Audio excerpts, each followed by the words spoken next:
ಎಲ್ಲ ದುಬಾರಿ ಮೇಡಮ್, ಹಣ್ಣು ಬಾಣು ಎಲ್ಲ ಪ್ರತಿಯೊಂದು ದುಬಾರಿ. ಜೇಬಕ್ಕೆ ಕತ್ರಿ ಬೀಳ್ತಿದೆ ಲಕ್ಷ್ಮಿ ಕರ್ಕೊಂಬರೋ ನೆಪದಲ್ಲಿ ಅಂತೀರಾ? ಎಲ್ಲ ಕಟ್ ಪಾಕೆಟ್ ಕೌಡ್ರು ಎಲ್ಲ ಜಾಸ್ತಿ. ಫುಲ್ ಏನು ಹಣ್ಣಿಂದ ಫುಲ್ ರೈಟು. ಏಲಕ್ಕಿ ಭಾಳ, ಪೂಜಾ ಭಾಳ, ಪಚ್ಚ ಭಾಳ ಮಾವಿನ ಎಲ್ಲ, ಮಾವಿನ ಕಂದು, ತಾವ್ರವು ಪ್ರತಿಯೊಂದು. ಏನೇನು ತಗೊಂಡ್ರಿ ಸರ್? ಮೇಡಮ್ ಮಾವನೆಲ್ಲ ಭಾಳ ಕಂದು, ಏಲಕ್ಕಿ ಬಾಣು, ಮಾಮೂಲಿ ಸ್ವೀಟ್ಗಳು ಎಲ್ಲ.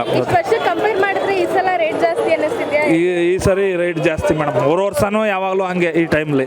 ತಯಾರಿಗಳು ನಾರ್ಮಲ್ಲು ಹಬ್ಬ ವಿಶೇಷಗಳಲ್ಲಿ ಎಲ್ಲ ಸಂದರ್ಭಗಳಲ್ಲೂ ನಡೀತಾ ಇದೆ. ಆದರೆ ಎಲ್ಲ ದುಬಾರಿ ರೇಟ್ ಆಗಿದ್ದರಿಂದ ಅದನ್ನು ತಗೊಳ್ಳೋದಕ್ಕೆ ಒಂದು ಸ್ವಲ್ಪ ನಿರಂತರ ಮುಷ್ಕರ ಪಡಬೇಕಾಗುತ್ತೆ. ಇದೊಂದು ನಮ್ಮಲ್ಲಿ ಬಡತನ ರೇಖೆಯವರು ಬದುಕೋದೇ ಕಷ್ಟ. ಆ ರೀತಿಯಲ್ಲಿ ಸಮಾಜ ಇದೆ. ಯಾವುದಕ್ಕೂ ಕಡಿಮೆ ಇಲ್ಲ. ಒಂದು ಹೂ ತೊಗೊಂಡ್ರೆ 150 ರೂಪಾಯಿ ಕೊಡಬೇಕು, ಒಂದು ಬಾಳೆಹಣ್ಣು ತಗೊಂಡ್ರೆ 200 ರೂಪಾಯಿ ಕೊಡಬೇಕು. ಈ ಎಲ್ಲ ದುಬಾರಿ ಆಗೋದ್ರಿಂದ ಜನಸಾಮಾನ್ಯರು ಬದುಕೋದೇ ಕಷ್ಟ. ಆ ಪರಿಸ್ಥಿತಿಯಲ್ಲೂ ಜನ ಸಂತೋಷದಿಂದ ವರಮಹಾಲಕ್ಷ್ಮಿಯನ್ನು ಆಚರಿಸ್ತಾ ಇದ್ದಾರೆ.